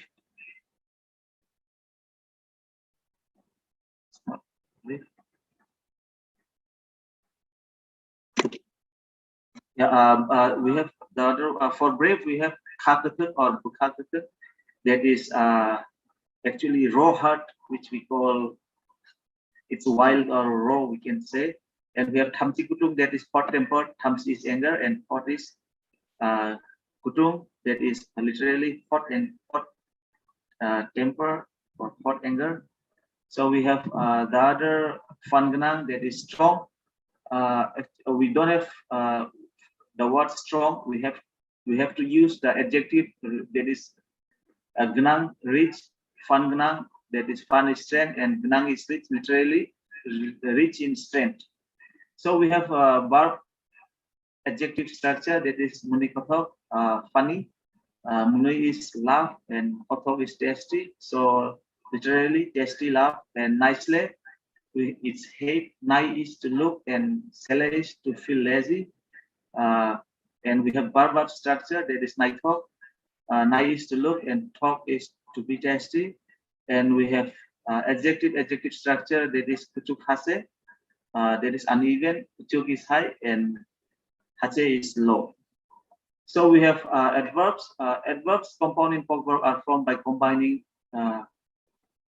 noun and intransitive verb form, be full, as shown below. However, this is not productive. We have very less examples. We have sapung, that is whole day. Sal and pung, we have sapung, and hopung, por and pung, whole night. So we have very important processes here in morphophonic changes in word formation processes. We have deletion of liquid sound, that is when combined, we can see sapung, and we have in hopung, and we have in final segment romfe, and nobar koto in this storm, and satung in sunshine, and kurslai in slot to change, and deletion of liquid and vowel harmony. Example, we have sutung, that is from sor. It has the vowel, the initial, the first syllable harmonizes the verb tum. So in Hoprang, we have deletion and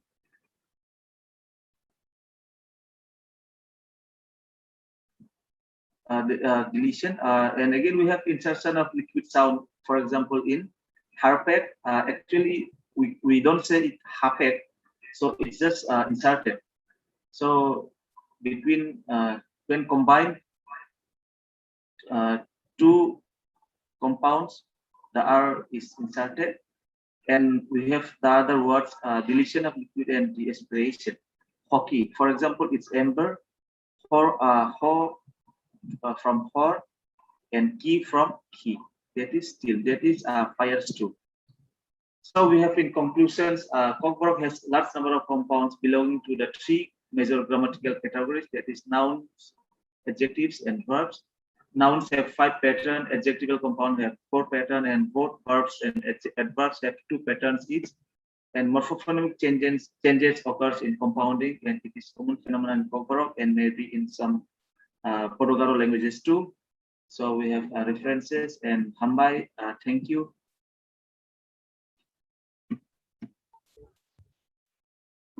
Thank you so much, Dr. Samir and Pratima. So it's really a very good presentation. So now we would like to invite the audience to participate in the discussion on this paper.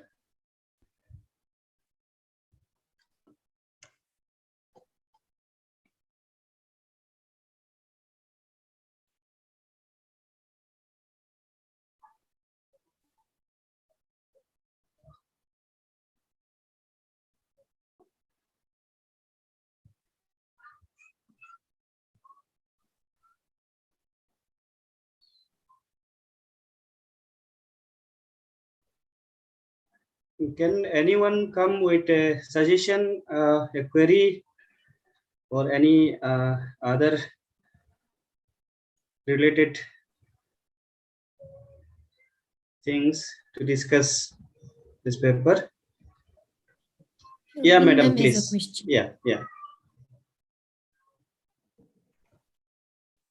This paper, I could not listen to the entire thing, and I could not read fast enough. Now, but the only thing, the main thing that I noticed about this, I already know that Cockburg is very close to Garo, and I found so many similarities in Garo, and whether it is in, especially in, I could not listen to the adverb and adjectives, but in nouns and compound words, I found a great deal of similarity. I don't think, say for instance, for key. Hor is wal in Garo, but it's different from a thing. But ki, that means ki means something that is refuse or thing. Like ki means a stool, okay, and then naki means the dirt inside the ear, and waki means the pluck in the teeth, like this. Gunki means like the refuse inside the nose, okay, like this. So the key is also very, and then walki we have equivalent to of this combination of compound of horki, then walki, then hapek means adubek, we call it abek or abek, and ok means ok nang, ok is stomach, and nang is like to carry or to have something. So oknang means to be pregnant. Okay, these are a few words that I can point out as very extremely similar, very close to Garo. Thank you. Thank you so much.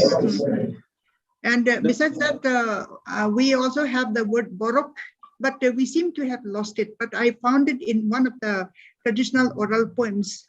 Borok, and I did not know the meaning of borok, but according to a thing, because we don't use the word borok anymore, but according to the interpretations of the Cockburg scholars, borok means people, or here it is known as the person. And spoke is word in our language or language in our language. It is ku means ku or ku is language. Thank you. Thank you, Madam. Dr. Samir, do you want to say something? Yeah, we have we have to look at it comparative study. Then it will be a good work so that how far we have similarities and dissimilarities. That's all. It's for our future. We have to do with comparative studies.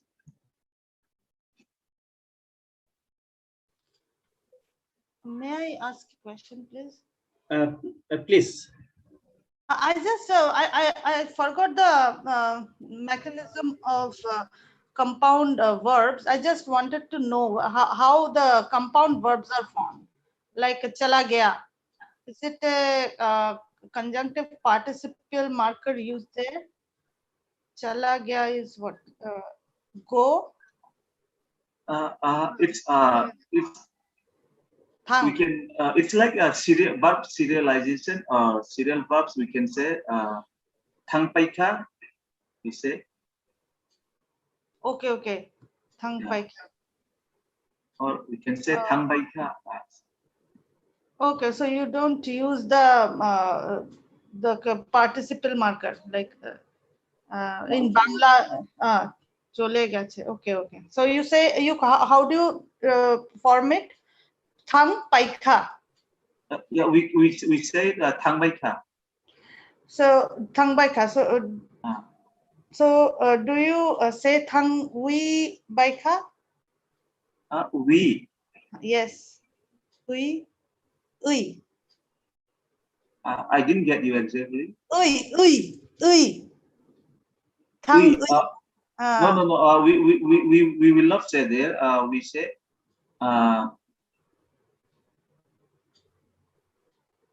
Okay. We'll just use it conjunctive, or we can use thangui. Okay. We use in that way. Okay. Or say thangbaika or thangui paika. So that's what I'm saying. Thangui paika. Yeah, so that's what I'm saying. So you use that ui, right? Yeah, that is. Yes. Okay. Thank you. Thank you, madam. Any more question or suggestion?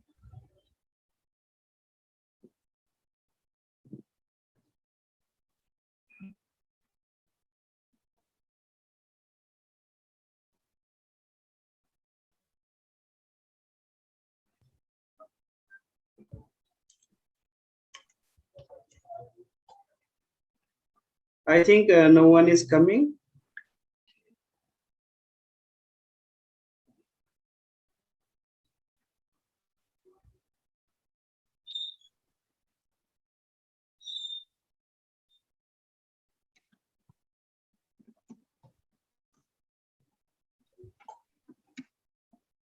So,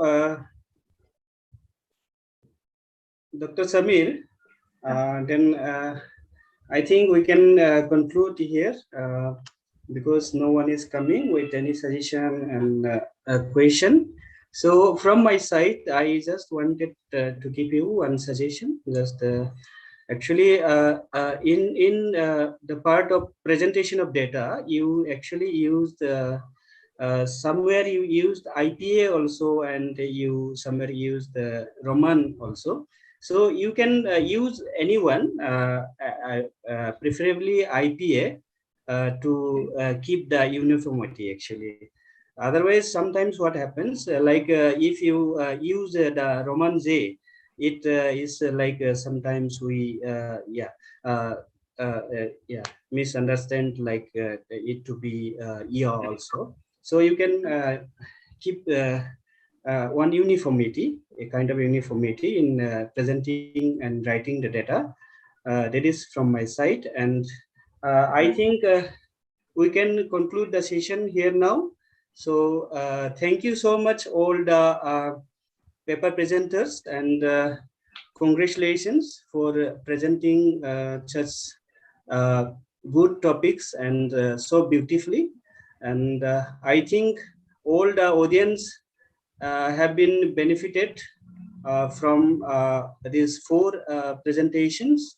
And I would like to thank the organizers for giving me this opportunity to chair this session. Thank you so much.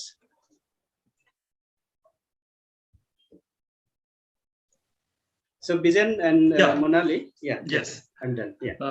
Thank you, Alindra Brahma, for chairing the session very tactfully and smoothly. Thank you very much. And I would like to thank all the paper presenters of this session, Professor K.S. Dhiren Singha, Bidlan Sangma, Lorembam Ludmila, Samir Dev-Burma, and L. Pratima Devi from Tripura University. Thank you very much for showing your research work. We enjoy a lot, when we listen to you and we learn. And there was a very constructive discussion also in this session. So for that, I would like to thank all the participants who were actively engaged during the Q&A and the discussion session. Thank you very much. I think for today, we have come to the end of today's, that is for day 3. So Monali, do you have any announcement to be made, or can we wind up at this point? I think we can wind up. Our session is over, and tomorrow we will be beginning with, I think, morning 30. It will be for 1 hour, 9:30 to 10:30. It won't be till 11. The session has been changed a bit, and Bijan has sent the mail to everyone. Yes. So please be there 15 minutes before 9:30 for syntax session tomorrow morning. Okay. Thank you. Okay, then thank you very much. So Thank we'll you. meet tomorrow again. Thank you. Thank you. Core committee